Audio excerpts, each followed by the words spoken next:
Hi, friend. Welcome back to the YouTube channel for the Renaissance English History Podcast. I'm your host, Heather. I've been podcasting on Tudor England since 2009 with my show, which makes it the original Tudor History Podcast. This channel is where I put all of my episodes from all of my shows, as well as lots of extra content like this video right here. Today, we are going to talk about Francis Lovell. He's a figure that we don't hear a lot about, but he is remembered as having been the loyal dog of Richard III.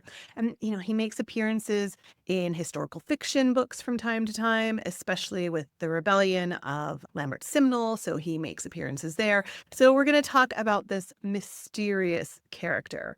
Before we get into it, though, of course, as usual, if you are not already subscribed to my channel and you want to see more Tudor and Yorkist and Plantagenet, sometimes Stuart history in your YouTube feed, why not go ahead and hit subscribe right now so you never miss a video that we put out.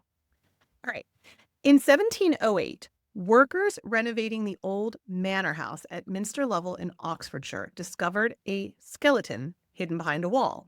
There were no markings, no coffin, just a man in a secret chamber long forgotten. Local legend immediately whispered the name Francis Lovell, a Yorkist who had vanished after the Battle of Stoke Field 2 centuries earlier. Had the last dog of Richard III died alone, starving in the dark? Let's rewind. Francis Lovell was born around 1456 into a noble family with deep ties to the northern aristocracy.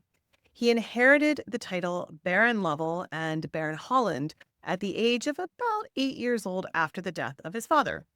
As a royal ward, he landed in the care of none other than Richard Neville, the Kingmaker. It was likely here that he first crossed paths with the young Richard, Duke of Gloucester. That friendship would become the defining relationship of his entire life. Lovell married Anne Fitzhugh, another Neville connection, and eventually inherited a large estate from his grandmother. By the early 1470s, he was one of the wealthiest men in the kingdom who didn't hold a dukedom. If Richard III had a best friend, it was Lovell. By 1482, Lovell had served with Richard in the Scottish campaigns and was knighted for his role. When Richard took the throne in 1483, Lovell was all in. He carried the sword of state at the coronation, and his wife Anne walked in the Queen's procession. He was made Lord Chamberlain, Chief Butler, and a Knight of the Garter. But all that loyalty earned him notoriety, too. A Tudor lampoon posted at St. Paul's Cathedral mocked Richard's inner circle. The cat, the rat, and Lovell our dog ruleth all England under a hog.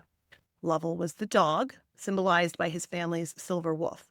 Fiercely loyal, but not blind.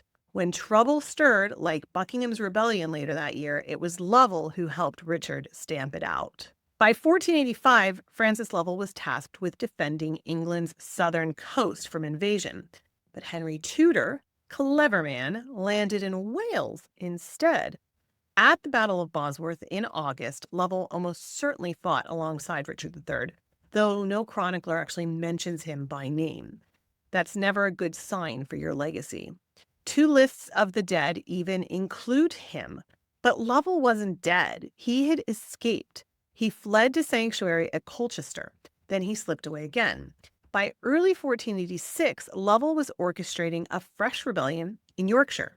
His aim was to capture or possibly assassinate Henry VII, who was planning a progress there. Now, he failed badly. He tried again, alone, in York. He failed again. This man is like the epitome of if at first you don't succeed, try again, right? It's like you only fail when you stop trying. He just never stopped trying. He, though, had nowhere left to turn by this point, he escaped to the continent, finding shelter with Margaret of York, Edward IV's sister, a staunch Yorkist who had no intention of giving up the fight to the Tudors. And that's where his story escalates.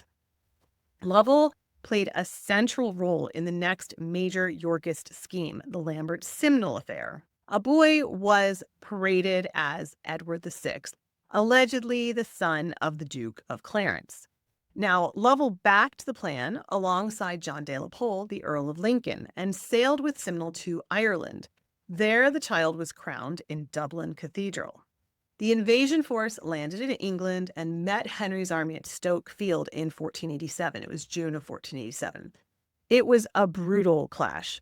Arguably, this was actually the final battle of the Wars of the Roses.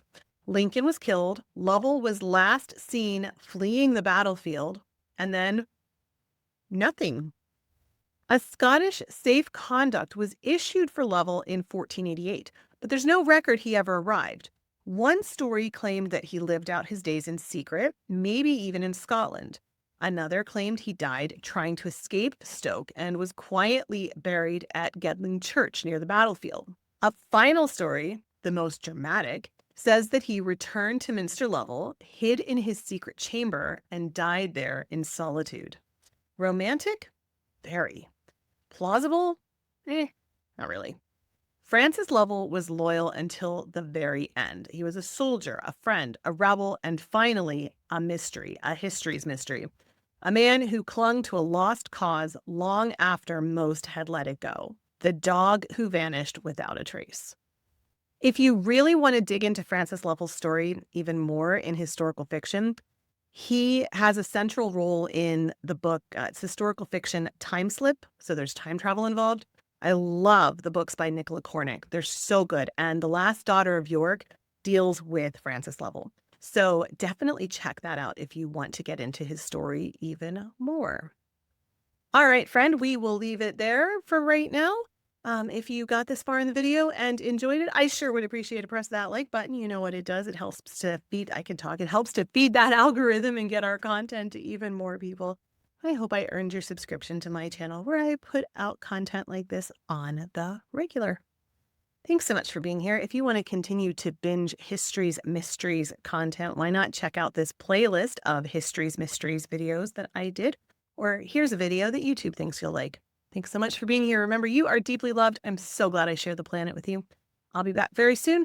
Don't forget to drink your water. I'll talk to you soon. Bye-bye.